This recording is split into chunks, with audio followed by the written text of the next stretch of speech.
أعوذ بالله من الشيطان الرجيم بسم الله الرحمن الرحيم وما اختلفتم فيه من شيء فحكمه إلى الله ذلكم الله ربي عليه توكلت وإليه أنيب صدق الله العظيم وما اختلفتم فيه من شيء اور جس چیز میں تم اختلاف کرتے ہو من شیء کسی شے میں فحکمہ الی اللہ تو اس کا حکم اللہ تعالیٰ کے سپرد ہے ذالکم اللہ ربی علیہ توکلت وہی اللہ میرا رب ہے علیہ توکلت میں اسی پر بھروسہ کرتا ہوں وإلیہ انیب اور اسی کی طرف متوجہ ہوتا ہوں۔ آپ کے سامنے یہ ایک آیت کریمہ تلاوت کرنے کی سعادت حاصل کی ہے۔ اس سے پہلے جو آیت بینہ گزری ہیں ان آیات میں اللہ تبارک و تعالیٰ نے شرک کا ابطال کیا، شرک کو رد اور باطل کیا کہ شرک جو ہے کسی شکل کے اندر بھی اللہ تعالیٰ کی ذات کے لیے جائز نہیں ہے۔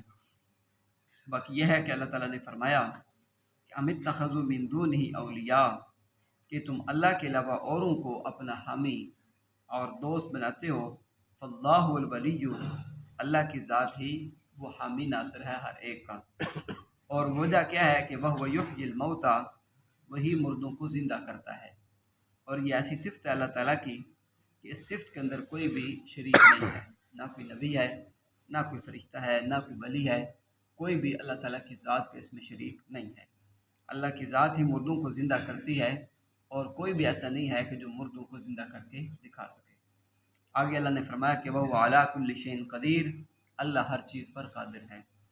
آج کی جو آیت کریمہ آپ کے سامنے تلاوت کی ہے اس کے اندر بھی اللہ تعالیٰ نے توحید کا ہی مضمون بیان کیا ہے۔ وہ کیا ہے کہ انسان کو دنیا کے اندر ہر قسم کے اختلافات کا شکار رہتا ہے، اور خاص طور پر حضور نبی کریم صلی اللہ علیہ وسلم آپ کی ذات کے سامنے ایک بہت بڑا ایک فرقہ ہے مشرکین مکہ جو ہر بات پر حضور نبی پاک صلی اللہ علیہ وسلم سے اختلاف کیا کرتا تھا۔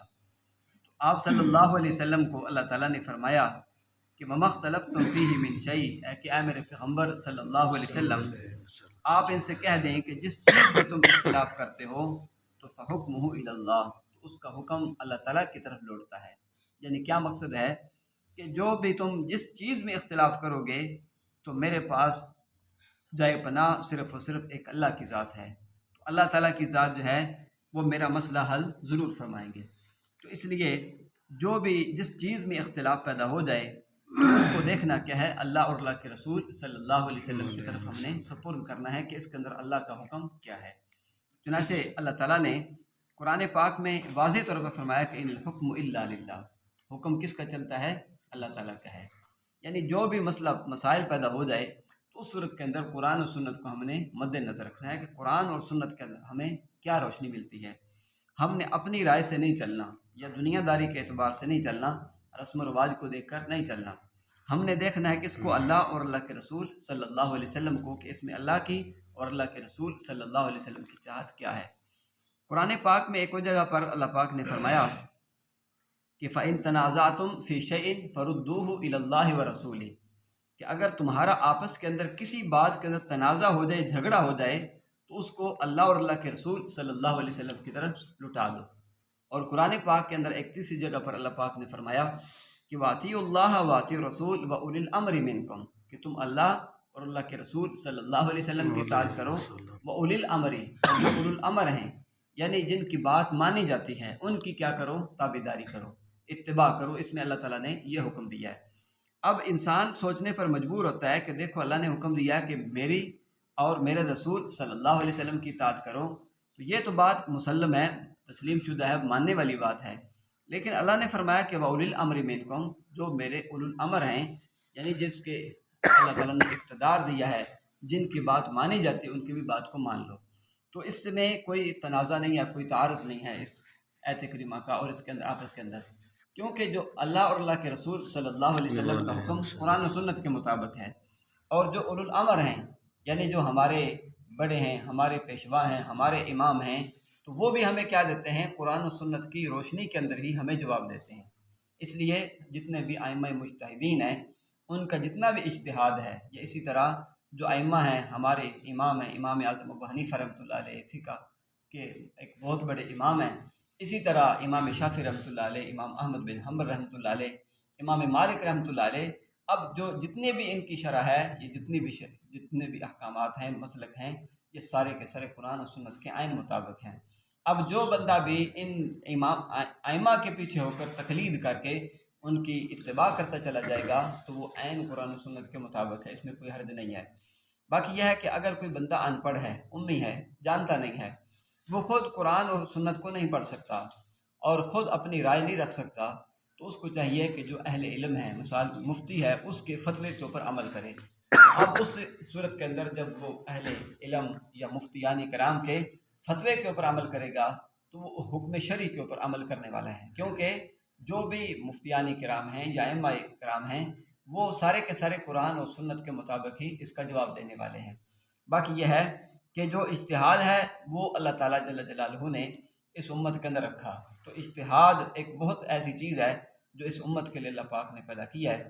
وہ کیا ہے کہ قرآن اور سنت کی جو نصوص ہیں اس کو مد نظر رکھتے ہوئے انسان کیا کرے اور ساری کی ساری باتوں کا حل مسئلہ ہمیں نکل سکتا ہے۔ تو اجتہاد بھی اسی چیز کا نام ہے۔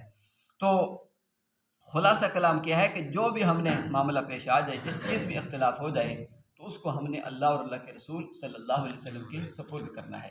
اب دیکھنا کیا ہے کہ اللہ اور اللہ کے رسول صلی اللہ علیہ وسلم کا حکم کیا ہے، قرآن و سنت کی نصوص ہمیں کیا کہتی ہیں، اب اس کے مطابق ہم نے اپنے فیصلے کو، اپنے تنازع کو ہم نے حل کرنا ہے۔ اور اگر اللہ اور اللہ کے رسول صلی اللہ علیہ وسلم قرآن و سنت کو چھوڑ کر ہم اپنے مسائل کو حل کرنے کی کوشش کریں گے تو مسائل اور زیادہ خراب ہوتے چلے جائیں گے، وہ حل نہیں ہوں گے۔ تو اس کا بہترین حل کیا ہے؟ قرآن و سنت ہے۔ تو اللہ تعالیٰ یہاں پر فرما رہے ہیں وَمَا اخْتَلَفْتُمْ فِيهِ مِنْ شَيْءٍ، کہ آپ پیغمبر صلی اللہ علیہ وسلم یہ آپ سے اختلاف کرتے ہیں تو آپ ان کے اختلافات کا جواب اپنی طرف سے نہ دیں، بلکہ ان کے اختلاف کو اللہ کے سپرد کریں۔ وہ کیا ہے؟ وَمَا اخْتَلَفْتُمْ فِيهِ مِنْ شَيْءٍ، کہ جس چیز کے اندر یہ تم سے اختلاف کرتے ہیں فَحُكْمُهُ إِلَى اللَّهِ، تو اس کا حکم کس کی سپرد ہے؟ اللہ تعالیٰ کے سپرد ہے۔ اللہ تعالیٰ جو ہے اس کا جواب دیں گے۔ ذالکم اللہ ربی علیہ توکلتم، کیوں؟ اس لیے کہ وہ اللہ میرا رب ہے، وہ اللہ کیا ہے؟ میرا رب ہے۔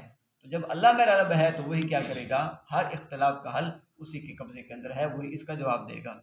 باقی یہ ہے کہ جب انسان قرآن و سنت کے مطابق چلتا ہے تو اس کے اوپر ہر قسم کی تکلیف ہے، اندیشہ ہے کہ کوئی تکلیف نہ پہنچائے۔ تو اللہ تعالیٰ نے فرمایا کہ آپ یہ بھی کہیں